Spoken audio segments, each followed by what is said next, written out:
Hi guys, thanks for coming to my channel. This is where we're going to be looking at audiobooks and how we can improve what we can do and what we can learn from some of the best audiobooks in the world. And I want to let you in on a little secret. If you're not a fast reader, I'm not either. And what we're going to be doing is we're going to be conquering that with audiobooks. We can listen to the audiobooks. I'll show you how, and if you have any questions, let me know. So let's get into this. I look forward to going on this journey with you. Another way to think about this is nurture your nature. What's your nature? How can you nurture that? And how can you do what you're good at and get better at it? How can you double down on the games that you already have and win? Better, quicker, stronger, faster, harder.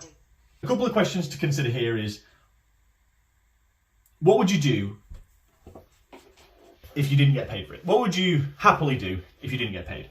Okay, so I'm gonna read these out.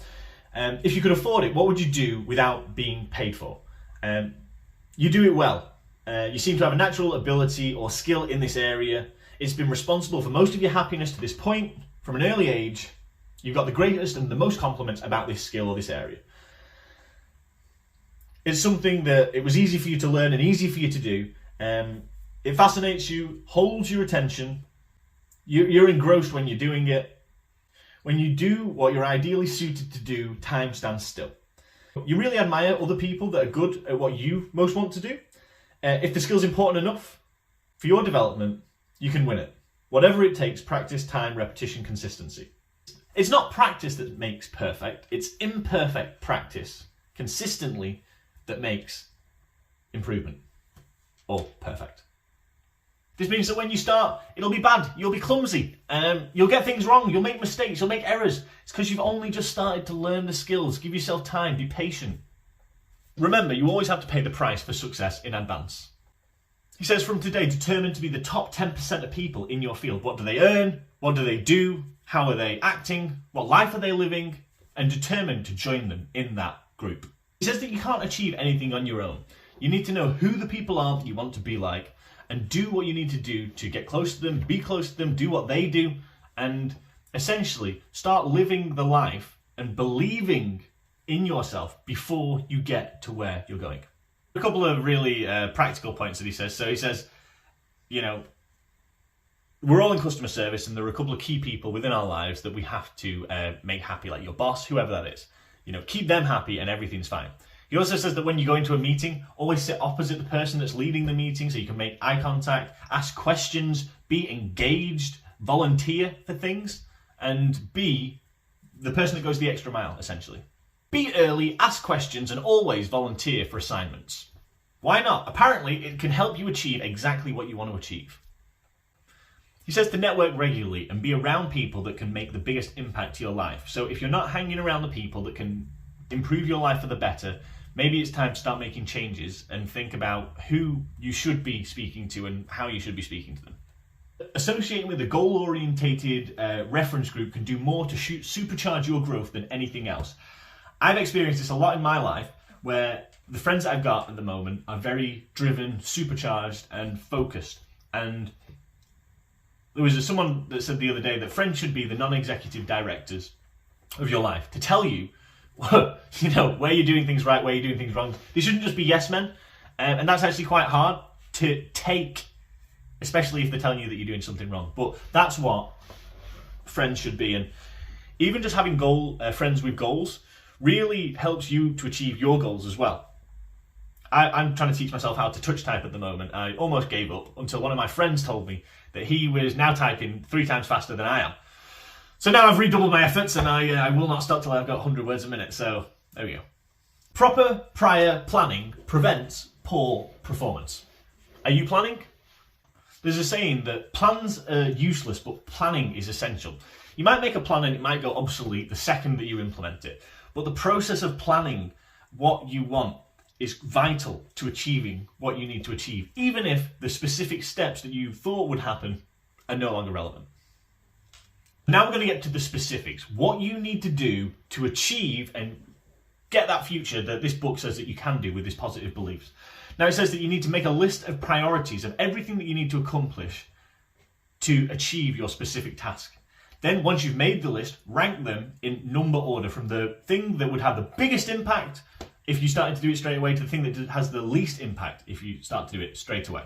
Most plans will fail over and over again, and it's your ability to iterate, to make changes, to see what you need to change to achieve that goal. Like the self-guiding mission, like that cybernetic capability, by adjusting, making incremental changes, you will unerringly move towards your goal. So that is a key for this. Keep asking yourself what's working, what's not working, change what's not working, add what is working, double down on where the areas of growth are for yourself. One nice point that it mentions here is don't think about who is right, think about what is right. It doesn't matter if your enemy comes up with the best suggestion or someone that you don't like. It doesn't matter if your friend comes up with a terrible suggestion that you hate. It doesn't matter where it comes from. Jim Rohn makes a really nice point. It doesn't matter if your friend puts arsenic in your drink, you'll still die. It doesn't matter if your enemy puts sugar in your drink, it'll be fine. It doesn't matter where it comes from. The point is the idea, not the person, not the area. So internalize the ideas and what you want, not who and where it comes from. Now this is where it gets a little bit specific. So he says, what you need to do is you need to start planning. Plan a week, plan a month, plan a year in advance. What do you want to achieve this week? What do you want to achieve in the next month? What do you want to achieve in the next year? I started to do the daily planning, and I've made some big goals that I think I want to achieve in a year's time. I'm just not quite there yet on the monthly goals, but I'm working on it. He says the things that matter most should never be at the mercy of the things that matter least. The positive thinking should be replaced with positive knowing. It's not wishful thinking. Because you write it down every day, you write your goals down every day, 10 goals that you want to achieve, then it becomes ingrained. You start to know it, you start to believe it, you start to understand that it's going to happen. So it's not wishful thinking, it's actually wishful knowing or positive knowing. Now, this is the exercise. He says every day write down the list of your top 10 to 15 goals. Write them down every day. He says after 30 days, the list will change. The order will change. But after 30 days, they'll start to stay the same. I've been doing this for probably about 2 weeks now. I've been writing my goals down every day, 10 goals. It's quite hard to write down 10 goals. Then what he says to do is once a day, it takes about 20 minutes, so give yourself 20 minutes a day before you start the day, write down the 10 goals you want to achieve, right? Once you've written those down, choose one of the goals, and then on a fresh sheet of paper, reword it like a question. So if you want to earn, £100,000 a year, write it down as a question on the next page. How do I earn £100,000 in the next year? And then write 10, it seems a bit repetitive and I almost gave up at this point. Write down 10 ways that you could achieve that. And just by doing this every day, it says that you're more likely to achieve what you want to achieve by seeing, knowing, and understanding what you can do. It says to write this in a spiral-bound notebook. Now, I was doing that, but at the moment I'm actually writing it down on my phone because it's got like a little notepad. So write it down in a notebook or write it down on your phone. I'm not sure if it makes a difference. I think it's just the process of physically writing it down. The brain cannot comprehend the negative. You're not an idiot, right? So you should write your goals down, not like what you don't want. Write them down in the positive present tense. So he says, instead of saying I want to earn X by Y, say I already earn X in Y. By this time and this date in the future, I earn this amount of money. Write down everything as the positive present tense. Not I want, not I wish, I have. Instead of saying you're going to quit smoking, say I don't smoke. Positive present, I don't. No, I'm not a smoker. Positive present tense. Now he says, write down a date that you'd like to achieve this thing by. He says to supercharge this, you can write down 3 things, the top 3 things that you think you need to do to achieve these specific goals. What are they? I remember another one of my goals said I just wanted to run around London in a suit, doing meetings because I thought that was what success was going to be. And then I achieved it, but the goal was so low, I achieved it and didn't even realise I was achieving it. So set the goals high, think about what you could possibly achieve, and go for it. So there's something called mental rehearsal, which is where you start thinking about what you're going to do before you do it. Now, there's a couple of books that talk about this, and there are a couple of studies. One study showed that if you took 3 groups of basketball players, one, every day they shoot the hoops. The second one, they just sit down and mentally visualize shooting the hoops, and the third group doesn't do anything. The third group that didn't do anything, there was no improvement. The group that practiced daily in physical real life, they improved. But the shocking thing was, the people that just visualized shooting the hoop, picking up the ball, throwing it, they improved just as much, if not a little bit better than the group that practiced in reality, because it almost gives you a safe space. In this book, it talks about ice skaters who sit down in a chair, play the music that they're going to skate to, and rehearse exactly how and what they're going to do, what their body's going to do, where they're going to be, and how they're going to be in that scenario. One of the benefits of doing this, of this mental rehearsal, is that you can practice, especially if you're an ice skate person, without any risk of falling because you just sat down in a chair. You can practice the interview questions. You can practice the conversation. You can practice how you're going to be, what you're going to do, how you're going to say it. So I like this because it says you don't even need to have it. You can just visualize it, and the growth that you could achieve could be just as good as if you actually did it. He says that just as positive things can be impressed and reinforced, so can negative things.